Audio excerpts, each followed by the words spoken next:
예, 마태복음 5장 7절 말씀입니다. 네, 우리 한 목소리로 봉독하겠습니다. 긍휼히 여기는 자는 복이 있나니 그들이 긍휼히 여김을 받을 것이며. 아멘. 네, 산상보훈의 오늘 다섯 번째 복에 대해서 살펴보겠는데요. 긍휼히 여기는 자라는 제목으로 함께 은혜를 나누겠습니다. 마태복음 5장에서 예수님이 가르치신 참된 축복에 대해서 우리가 계속 말씀을 듣고 있는데, 심령이 가난한 자가 복이 있다. 우리가 열심히 살면 되는 인간이 아니라 멸망받을 수밖에 없는 원죄 아래 있는 죄인임을 아는 자, 이 사람은 복이 있는데 천국이 저의 것이다. 구원을 받게 될 것이다. 그 말이죠. 또 두 번째로는 뭐라고 말씀하셨냐면, 애통하는 자가 복이 있다.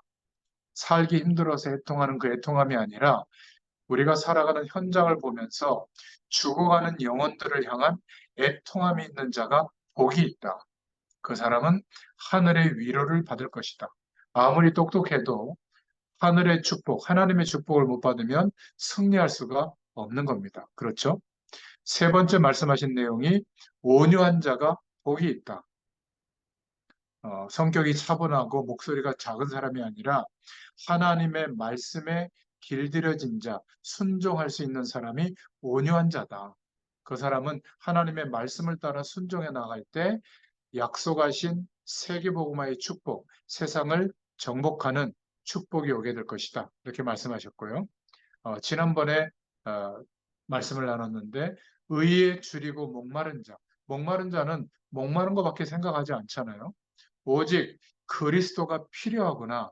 이것을 바라볼 수 있는 영안이 열린 사람은 하나님의 풍요를 누릴 것이다. 배부를 것이다. 이렇게 말씀하고 있죠. 자, 오늘은 긍휼히 여기는 자가 복이 있다. 이렇게 말씀하고 있는데요. 우리가 본론으로 생각해 볼 것이 있는데, 첫 번째로 제자와 무리에 대해서 말씀드렸죠. 마태복음 5장 1절에 보면 예수께서 무리를 보시고 산에 올라가 앉으시니 제자들이 나온지라, 이렇게 말씀하고 있잖아요. 제자와 무리는 다릅니다. 여러분이 지금 제자의 중심을 가지고 이 시간에 참여하고 있다면 똑같이 주님의 축복을 받게 될 줄로 믿습니다. 대부분의 사람들이 교회에 그냥 무리로서 왔다 갔다 하기 때문에 쉽지 않은 하나님의 축복을 놓치게 되는 겁니다. 이 부분이 굉장히 중요하죠. 사실 우리가 밖에서 활동할 때 공기라든지 여러 가지 세균 때문에 질병의 공격을 계속 받잖아요. 그래서 한 명도 빠짐없이 아마 병에 대한 경험이 다 있을 겁니다. 거의 다 암에 걸릴 확률들이 참 많은데 원인들이 다 있습니다. 근데 우리가 몸을 건강하게 유지하기 때문에 면역력이 강하다면 그러한 질병의 조건들을 이기게 되는 거잖아요. 마찬가지로 우리가 영적으로 하나님의 말씀을 통해서 성령으로 함께 하시는 그 은혜를 받을 때 굉장한 힘이 생기는 겁니다. 우리의 현실을 넘어설 수 있을 만큼, 견디고 변화시킬 수 있을 만큼 하나님의 은혜와 힘이 있다면 다른 선택과 해석을 하겠죠.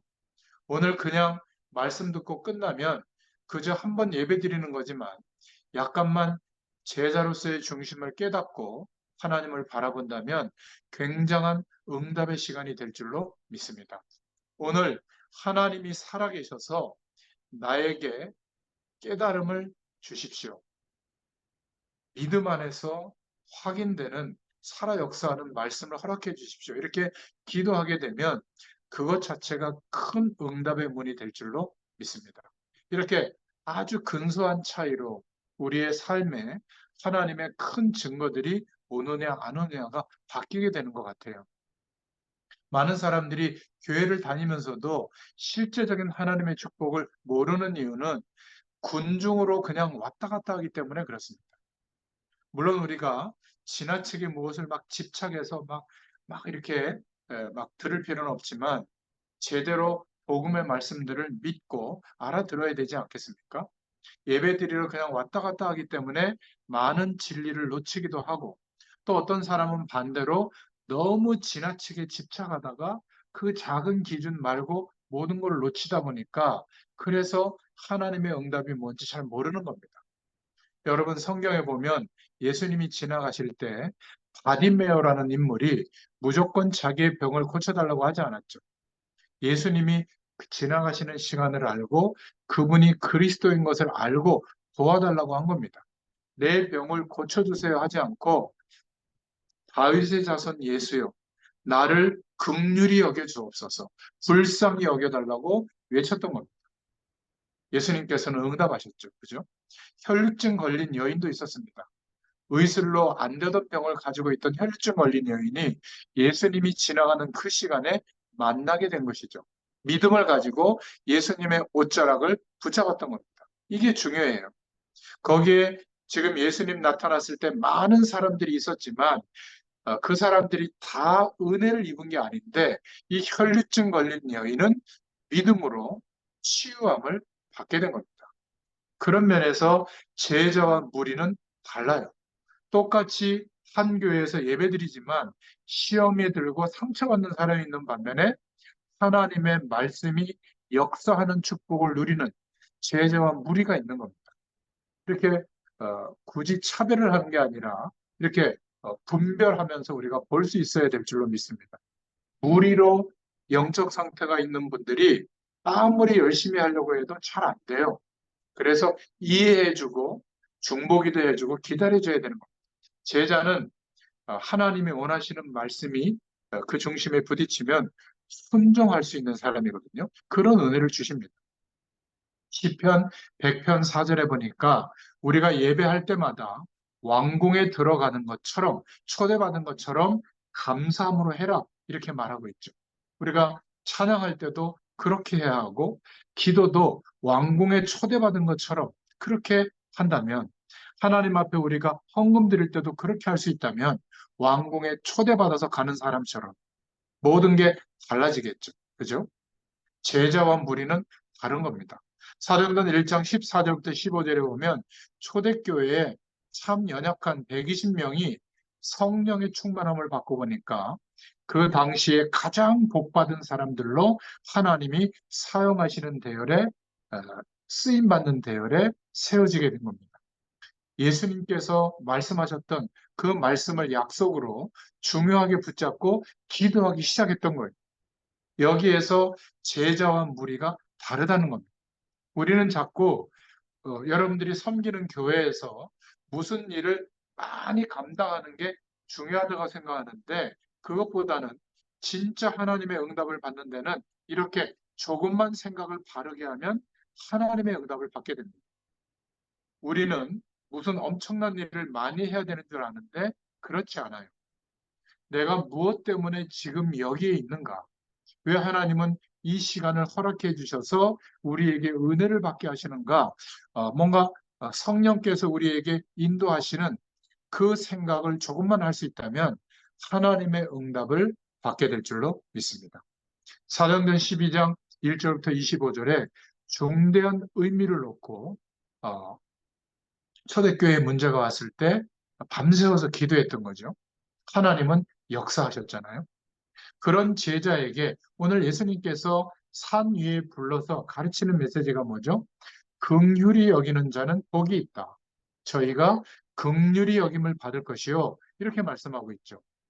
성경에는 어려운 말이 조금 많은데 긍휼 이 말은 아주 불쌍한 용서를 받는다. 그런 말이에요. 그런데 지금 이 말이 왜 나왔을까요? 아무것도 아닌 말처럼 보이지만 우리가 그냥 지나가기 쉽지만 굉장히 중요한 말씀이에요. 두 번째로 그래서 우리가 생각해 볼 것은 이 긍휼하심이 필요한 겁니다. 왜 필요할까? 그 첫 번째 이유는 창세기 3장 하나님을 떠났던 선악과 약속을 어기고 하나님처럼 되려고 하는 교만 때문에 선악과 약속을 놓치고 하나님을 떠났던 그래서 영원한 생명을 잃어버리고 인간의 근본적인 문제가 시작되어진 원죄 아래서 출발하게 된 창세기 3장 문제에서 단 한 명도 못 빠져나오기 때문에 하나님의 용서를 받지 아니하면 재앙에서 완전히 못 빠져나옵니다. 재앙 속에서 살게 되는 거거든요. 이 말을 아직도 예수 믿는 사람들이 못 알아듣는다고 하면 열심히 노력하지만 그 인생은 실패의 그림자가 항상 어른어른거릴 거예요. 바디메오가 다윗의 자손 예수여 나를 불쌍히 여기소서. 예수 그리스도가 아니고는 안 된다는 고백이거든요. 교회에 나오는 사람 가운데 제자와 무리의 차이점은 여기에 있는 겁니다. 똑같이 교회를 다니는데 전도에 대한 마음이 있어서 전도하는 사람이 있고 안 하는 사람이 있는데 이 부분을 알고 있는 겁니다. 하나님의 긍휼이 없다면, 하나님의 용서함을 받지 못한다면 완전히 우리 인생은 끝나는 것이죠. 똑같이 예배드리는데 감사하다고 말하는 사람이 있는 반면에 감사가 없이 불평하는 사람이 있는 것은 이 부분 때문에 그렇습니다.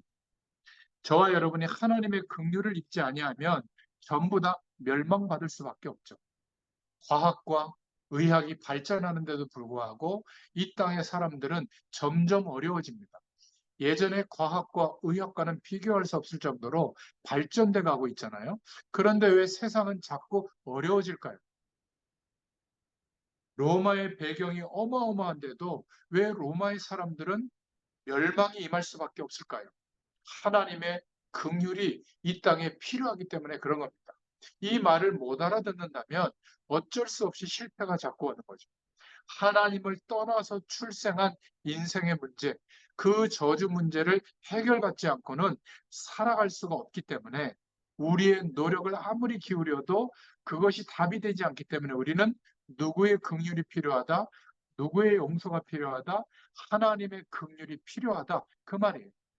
그렇게 열심히 신앙생활 했던 바리새인들이 왜 멸망을 받았나 하면 이 사실을 몰랐기 때문에 멸망하던 겁니다.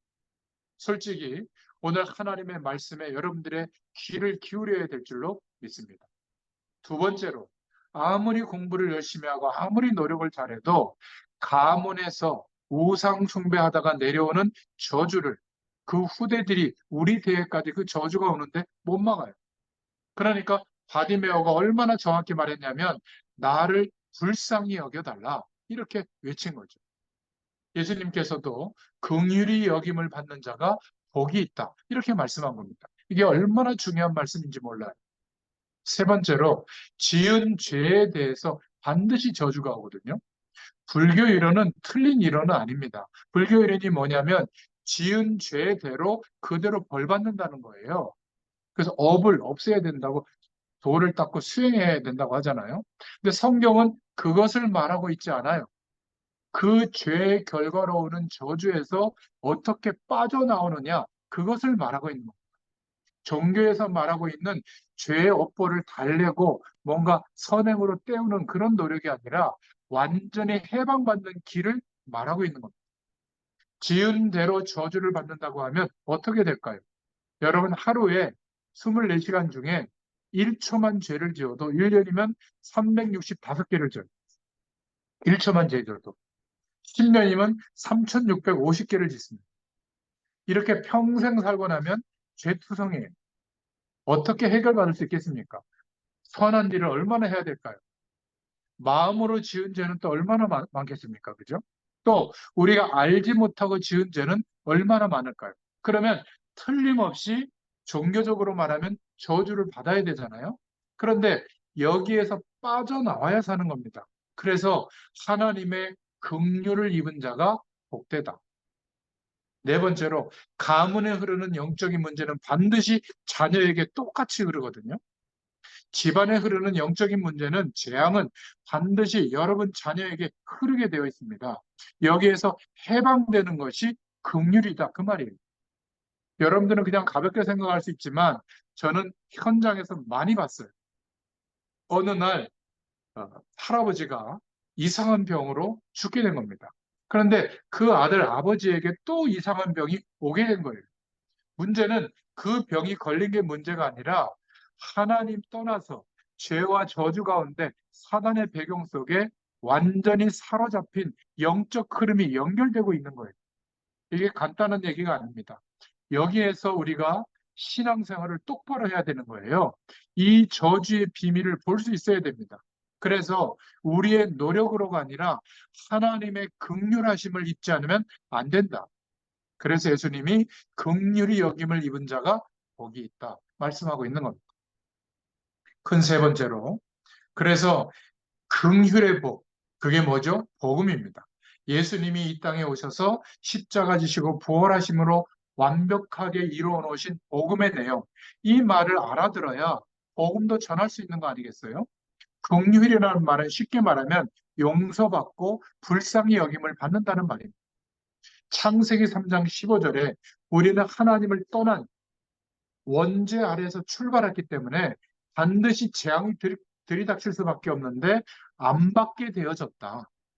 창세기 3장의 저주는 반드시 받아야 되는데 창세기 3장 15절에 여인의 후손이 오면 뱀의 머리를 상하게 할 것이다.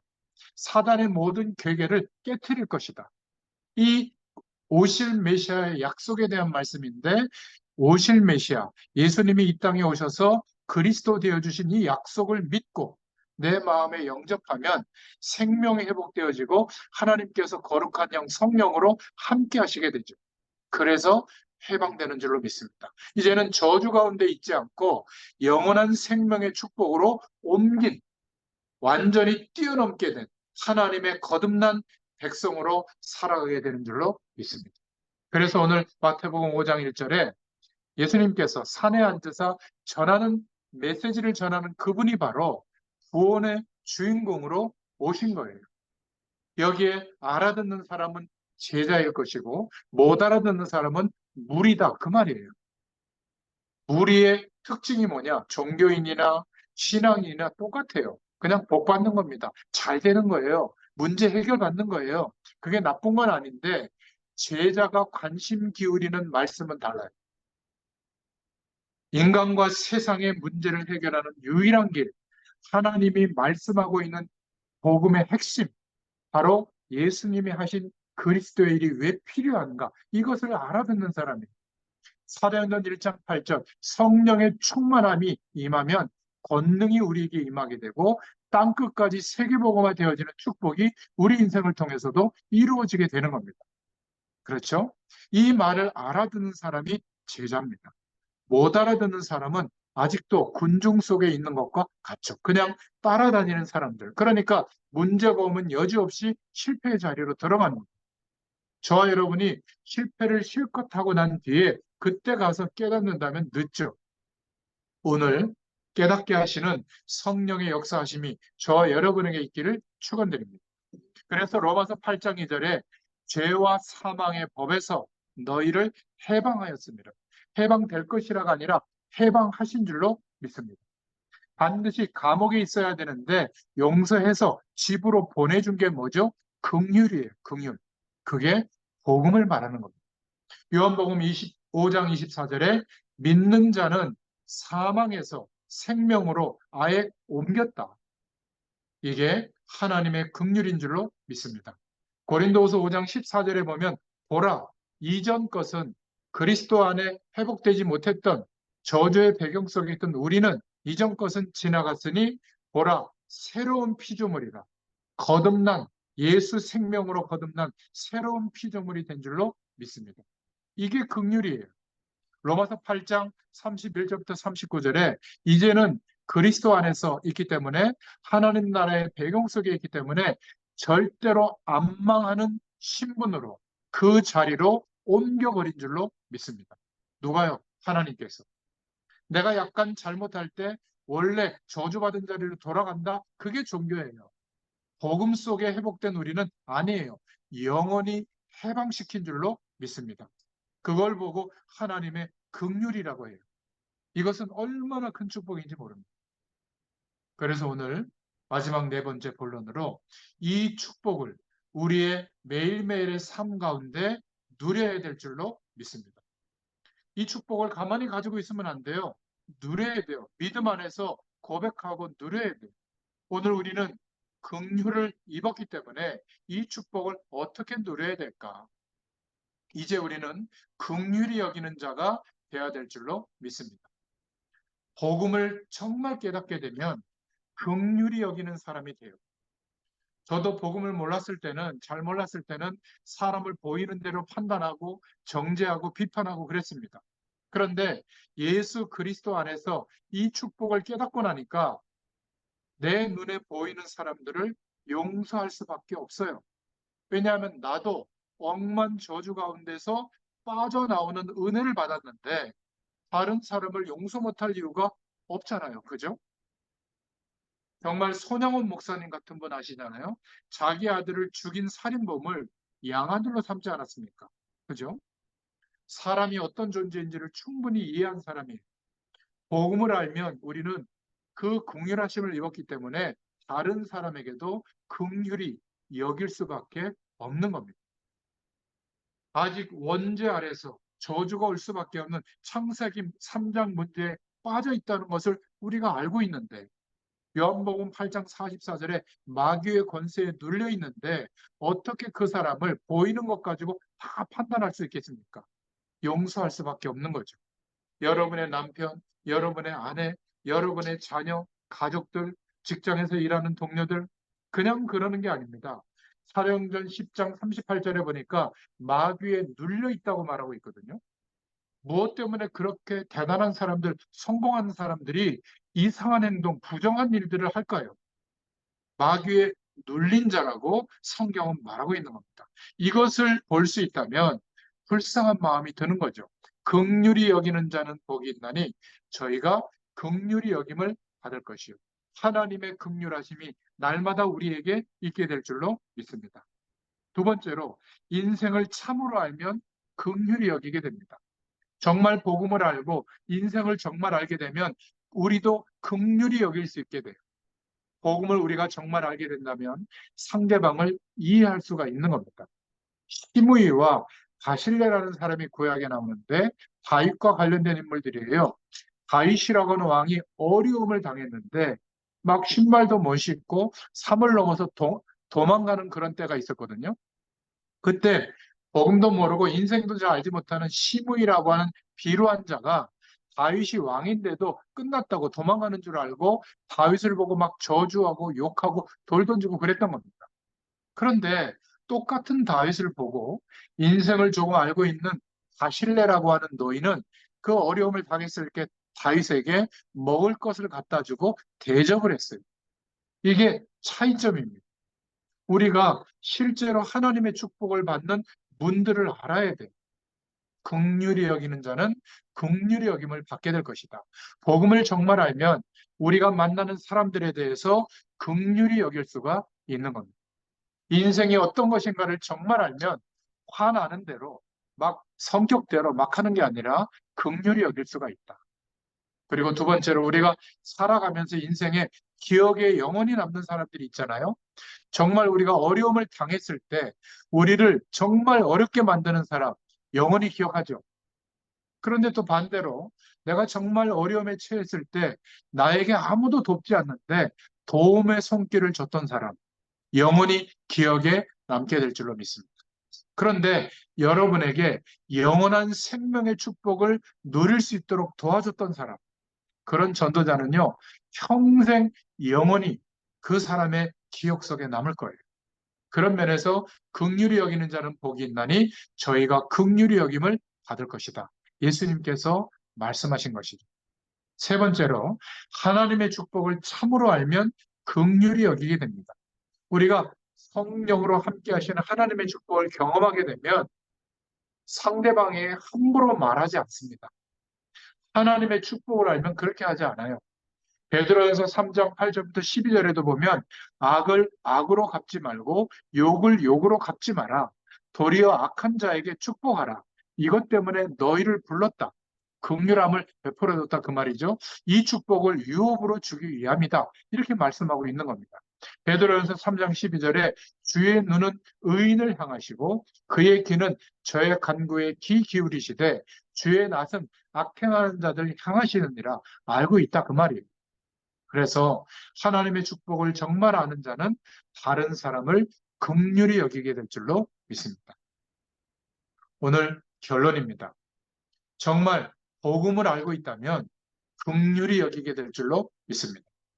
두 번째로 정말로 인생이 무엇인가를 안다면 그 영혼을 위해서 복음 전해주게 돼 있어요. 전도자가 됩니다. 그리고 하나님의 축복이 정말 무엇인가를 확인한 사람은 내가 살아가는 삶에 대한 방향이 정확하게 나옵니다.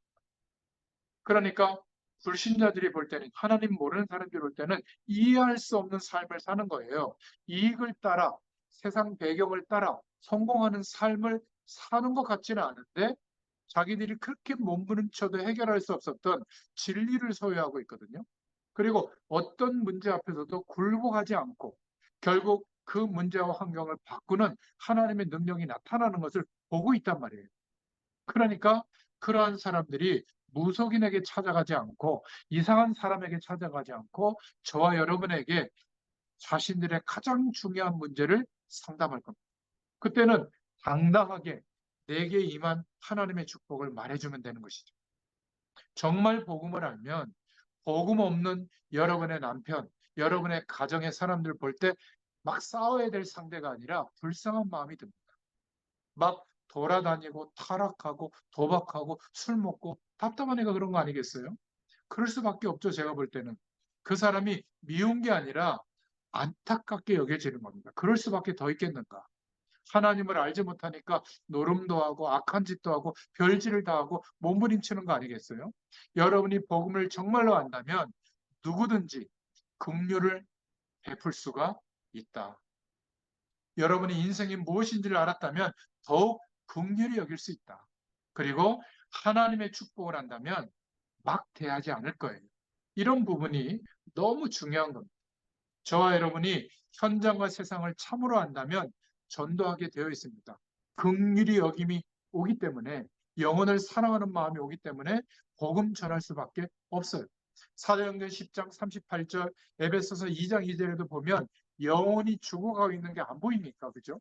그 사람들에게 해방되는 길, 저주에서 빠져나오는 길, 복음을 말해줄 수밖에 없는 겁니다. 여러분, 복음을 정말로 알게 될 때 가장 중요한 선물을 전달하는데 왜 부끄럽습니까? 부끄러움도 없어지게 돼요. 우리가 현장과 세상을 정말로 안다고 할 때는 그 반대로 이 복음을 전달해 주는 것은 쉬워지죠.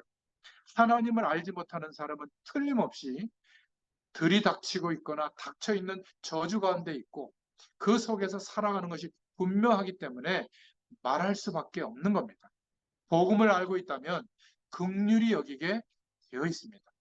인생을 정말 안다면 긍휼히 여기게 되어 있어요. 하나님의 참된 축복이 무엇인지 안다면 긍휼히 여기는 사람이 될 줄로 믿습니다. 긍휼히 여긴다. 긍휼이라고 하는 이 한 단어 안에 많은 삶의 하나님의 응답이 나오는 겁니다. 애통하는 자가 복이 있다고 그랬는데 그 애통하는 마음, 그 단어 안에 많은 영적인 눈이 열리듯이 긍휼이라고 하는 단어 안에 많은 하나님의 축복의 삶이 들어있는 겁니다. 저와 여러분이 어려움을 당하게 되는 결정적인 시기에 축복받을 수 있는 중요한 말씀들이 기억나게 하시고 그 말씀을 따라 인도받게 될 줄로 믿습니다. 오늘 긍휼이라고 하는 하나님의 음성을 듣게 된다면 삶에 대한 방향이 어디로 가야 할지 정확하게 나옵니다. 긍휼이라고 하는 단어를 안다는 것은 무조건 용서해주고 덮어주는 게 아니에요. 용서해주면서 복음을 이해시키는 것을 말해요.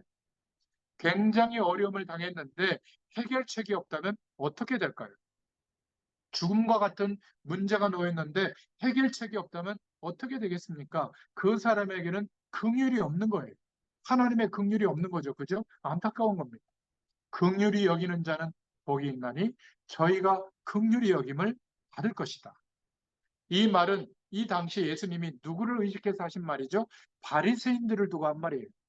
기득권을 가지고 잘 사는 사람들이에요. 그래서 초대교회 기독교인들이 부러워했던 계층. 그런데 바리새인에게는 긍휼함이 없어요. 성공된 배경 속에 있기 때문에 아이 저런 모자란 것들 이렇게 생각했지 긍휼의 마음이 없습니다. 이스라엘 나라가 유대인들이 성공된 면도 있지만 긍휼의 마음이 없기 때문에 복음의 이유가 없기 때문에 멸망받게 된 거예요. 혹시 여러분 가운데 친척, 친구, 가족, 직장, 여러분들의 일터에서 교인들 가운데 원한이 맺혀가지고 안 풀리는 사람이 있다면 그것을 풀어줘야 될 줄로 믿습니다. 여러분이 푸셔야 돼요. 복음 안에서. 아니면 그거 갖고 있다면 틀림없이 병이 됩니다. 거기에 걸려서 나중에 중대한 문제가 오게 될지도 몰라요. 그것을 어떻게, 목사님, 어떻게 내가 잊을 수 있겠어요? 나한테 그렇게 악랄하게 했는데. 어떻게 내가 풀어줄 수 있겠습니까? 그렇지 않아요. 장로님들이 기도할 때 억만 가지 죄악에서 구원해 주신 하나님, 기도는 꼭 그렇게 하시더라고요, 처음에. 근데 왜 다툽니까? 별것도 아닌 일 가지고. 그렇잖아요. 정말 복음을 이해하고 인생을 이해하고 있다면 간단해요. 긍휼의 마음을 하나님이 주실 줄로 믿습니다. 오늘 이 약속의 말씀을 붙잡고 저와 여러분이 새로운 인생을 살아가게 될 줄로 믿습니다. 육신적으로, 영적으로 다 포함되는 거예요. 여러분, 정신이 강한 사람은 정신적인 어려움이 와도 그 어려움은 뭐 헤쳐나갈 수 있을지 몰라도 복음 밖에 있다면 육신의 문제가 오게 되어 있습니다. 몸이 워낙 튼튼하면 육신의 병은 안 와도 삶의 병이 오는 거거든요. 어디가 와도 재앙으로 들이닥치게 되어 있어요. 저와 오늘 여러분이 하나님이 베풀어 주신 긍휼이라고 하는 축복의 말씀을 붙잡고 가야 될 줄로 믿습니다. 혹시 어린 시절에 자라오면서 지금까지 여러 가지 마음에 맺힌 것이 있는데 복음 안에서 끝난 줄로 믿습니다. 그런 나는 예수 그리스도와 함께 죽임당했고 그리고 예수 그리스도와 함께 새로운 하나님의 생명으로 거듭난 인생이 된 줄로 믿습니다. 이것을 믿을 때 해방되는 거예요. 그렇죠? 인생은 그럴 수밖에 없어요. 그런저런 문제 가운데 살아올 수밖에 없습니다. 세상은 그럴 수밖에 없습니다. 그래서 하나님의 긍휼이라고 하는 축복을 받는 저와 여러분 되기를 예수님의 이름으로 축원합니다. 기도하겠습니다. 하나님 감사합니다. 긍휼이 여김을 받는 자, 이것이 얼마나 큰 축복인 것을 오늘 깨닫게 해주셔서 감사합니다. 복음의 능력 가운데 우리를 사로잡아 주셔서 하나님의 구원 속으로 날마다 풍성한 은혜 속으로 인도해 나가심을 감사합니다. 이 축복을 누리면서 긍휼의 마음을 가지고 매일매일을 인도받게 되도록 역사하여 주시옵소서. 예수님의 이름으로 감사하며 기도드렸습니다. 네, 감사합니다.